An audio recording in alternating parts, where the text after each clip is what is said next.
আসলে কাজের ব্যস্ততার কারণে ভিডিও আপলোড করা হচ্ছে না, তো ফাইনালি আজকে আপলোড করতেছি একটা লাউয়ের ভিডিও। প্রথমে দেখিয়ে দিলাম লাউটা যে কত বড়, মাশাআল্লাহ। আমরা যেহেতু বাসায় এখন 8 জন সদস্য, সেহেতু আমাদের জন্য লাউটা একদম ঠিক আছে। তো এই লাউটা যদি অন্য কেউ কিনতো তাহলে এই লাউয়ের অনেক অনেক রেসিপি তৈরি করা যেত।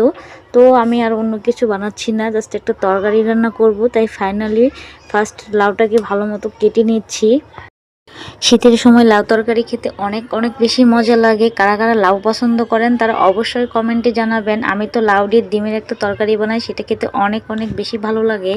যারা যারা এই কচি লাউয়ের খিচুড়ি পছন্দ করেন তাদের তো কথা বলার বাহিরে। তো লাউটা যেহেতু কেনা হয়েছে এত টাকা দিয়ে, মানে 100 টাকা লাউটার দাম, সেহেতু আমি এই লাউটার শিকলাগুলোকেও রেখে দিচ্ছি ভালো করে বেছে, কারণ এটাকেও একটা রেসিপি বানাবো, ভাজি করব, নয় ভর্তা বানাবো। তো ফাইনালি আমি লাউটাকে ধরিয়ে দিয়েছি রান্না করতে।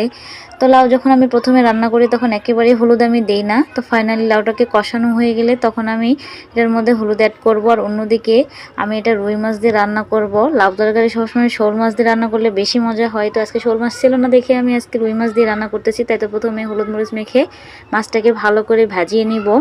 মানে একবারে মসমসে ভাজা করা যাবে না, জাস্ট হালকা একটু ভাজা।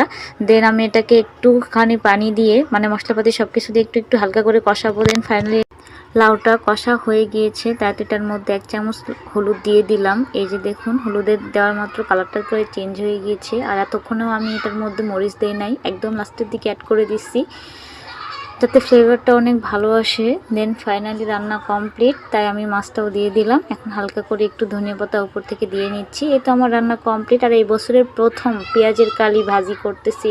এটা কাটতে গিয়ে গাইস অনেক অনেক কান্না করেছি, মানে চোখ দিয়ে অনেক বেশি পানি পড়ছে।